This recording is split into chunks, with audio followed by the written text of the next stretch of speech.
To the land of Mythaville! Chapter 2. The adventure begins. As I meandered out of the castle and past slightly armored guards, looked up to see Ravato's old dilapidated hut and thought about the old man's goofy smile on the day he broke me out of the castle's dungeons. I dug through my pockets. As I pulled out a golden mechanical pen, I clicked it twice and placed it back in my pocket.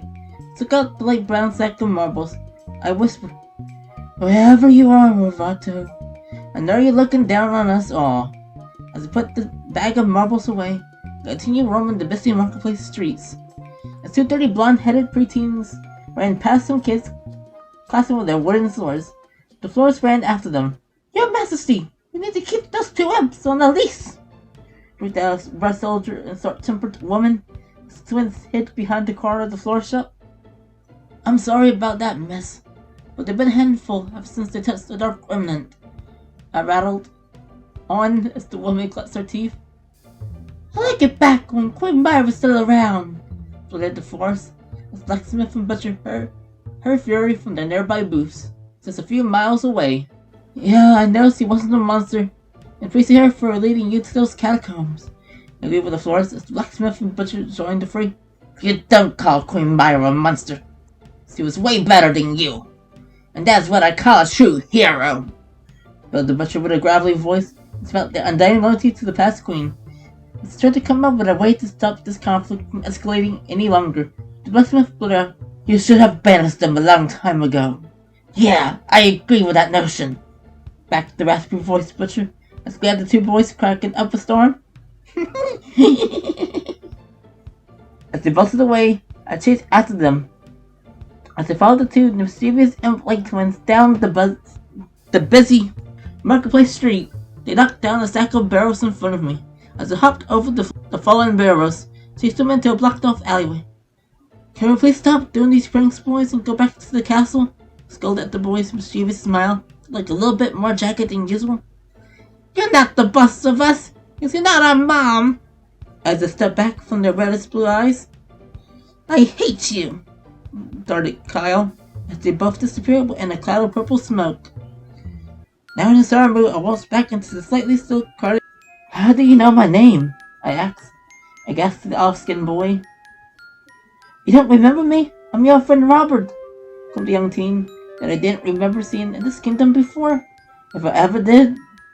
"Your Highness, is this peasant bothering you?" the early voice of an off-duty guard, and two of them grabbed Robert's arms. "I don't really want to be dealing with this right now, so take him out of the kingdom," I ordered as the two off-duty guards dragged the young teen away. As I roamed through the still crowded marketplace and back towards the castle, I thought about how familiar that kid was.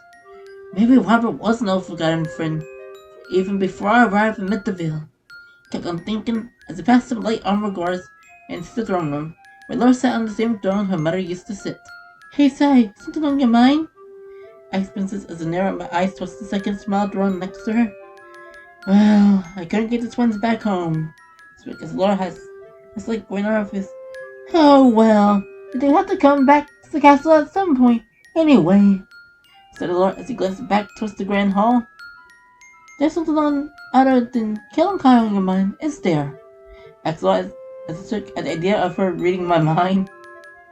"Well, there was a strange visitor named Robert that claimed to be my old friend," I spilled to Laura as I felt her roar of somberness quickly turning into eagerness. "Maybe Robert was no friend that I just kicked out of the kingdom," I remembered as Laura hopped off her throne. "Wish I could come with you on this new adventure, but they're here for now," stated Laura, with a wide smile as I looked back towards the grand hall. She slumped back on her throne. She said, "Even though I can't accompany you on this mission, doesn't mean someone else can tag along," said Laura, as the young familiar knight walked into the throne room with Adele and the other servants of the castle. "Sir Bellavere Jr. will help you find your missing friend," Laura asserted as I clearly could see it was a new flushing knight. We strolled out of the castle and then to the marketplace, where there were still a few residents throughout the remaining booths. She arrived at the old wooden horse stable. "Were you that kid called Little B?" "Well, that was my old child name," to the young knight as he hopped on his black steed, as he jumped onto a brown horse named Stallion. He continued. I must prefer to be called Veer. As they're about to change of nicknames, I wonder if maybe my name might be a nickname too. Well, only time can tell. Whispered under my breath. As me and Veer galloped out of the Distant Kingdom and into the wilderness ahead. Please like, subscribe, hit the bell, and buy my books off Amazon. And have a magical day.